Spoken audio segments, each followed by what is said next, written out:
తులారాశి వారికి వారం బాగుంది. ద్వితీయ సప్తమాధిపతైన కుజుడు సప్తమంలో ఉన్నారు. తృతీయ షష్టమాధిపతైన గురువు దశమ స్థానంలో ఉన్నారు. బలంగా ఉన్నారు. లాభాలు బాగుంటాయి. వృత్తి ఉద్యోగ పరంగా సానుకూలంగా ఉంటుంది. నూతన ఉద్యోగ ప్రయత్నాలు కలిసి వస్తాయి. ఒక ఉద్యోగం రిజైన్ చేసి కొంతకాలం బ్రేక్ తీసుకుని మళ్ళీ పునఃప్రారంభించాలని చూస్తారు. అయితే అంత టైం కూడా లేకుండా మళ్ళీ ఉద్యోగం రావడం జరుగుతుంది. దైవ దర్శనాలు ఎక్కువగా చేస్తారు.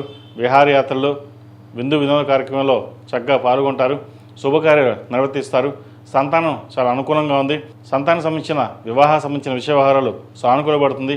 మంచి సంబంధం కుదురుతుంది.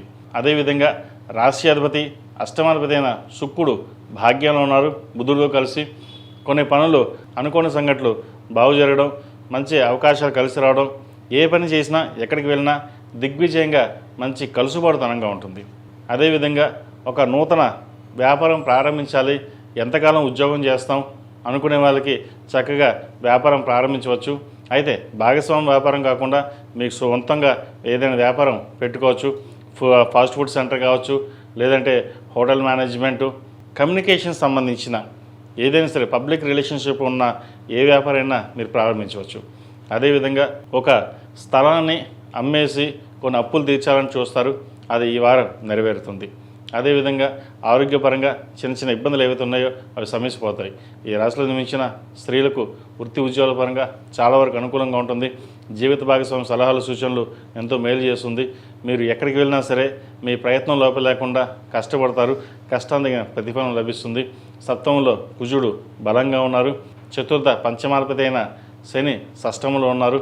శత్రువులు కూడా మీపై విజయం సాధించలేరు. శత్రువులు కూడా మిత్రులుగా మారే అవకాశం గోచరిస్తుంది. ఎక్కడికి వెళ్ళినా సరే మనం బాగుండాలి, 10 మందికి బాగుండాలని ఆలోచన చేస్తారు. మీకు రావాల్సిన ధనం ఏదైతే ఉందో ధనం రావడం, ఖర్చులు కూడా అలాగే పెడతారు. ఖర్చులు కాస్త అదుపులో ఉంచుకోండి. ముఖ్యంగా సేవింగ్స్కి ప్రాధాన్యత ఇవ్వండి, తద్వారా బాగుంటుంది. ఈ రాశివారు ప్రతిరోజు ప్రతినిత్యం ఆరవల కుంకుమతోటి అమ్మవారిని పూజించడం, 11 మంది ముత్తైదులకి తాంబూలం ఇవ్వండి. తద్వారా మీరు ఏదైనా కోరిక ఉంటే ఇది నెరవేరుతుంది. ఈ రాశిలో జన్మించిన వారికి కలిసి వచ్చే సంఖ్య 7, కలిసి వచ్చే రంగు మెరూన్. ఏదైనా పని మీద బయటకు వెళ్ళినప్పుడు సోమవారం కానీ మంగళవారం అని వెళ్ళండి. మంచి ఫలితాలు సంప్రాప్తిస్తాయి. ఈ పూజస్టోర్.in పసుపు కుంకుమ నుంచి దేవతా విగ్రహాల దాకా అన్ని రకాల పూజలు, వ్రతాలు, గృహప్రవేశం, హోమాది శుభకార్యాలకు కావాల్సిన పూజా సామాగ్రి అంతా ఒక్కొక్క క్లిక్ తోనే మీ ఇంటి వద్దనే పొందండి. ఈ పూజస్టోర్.in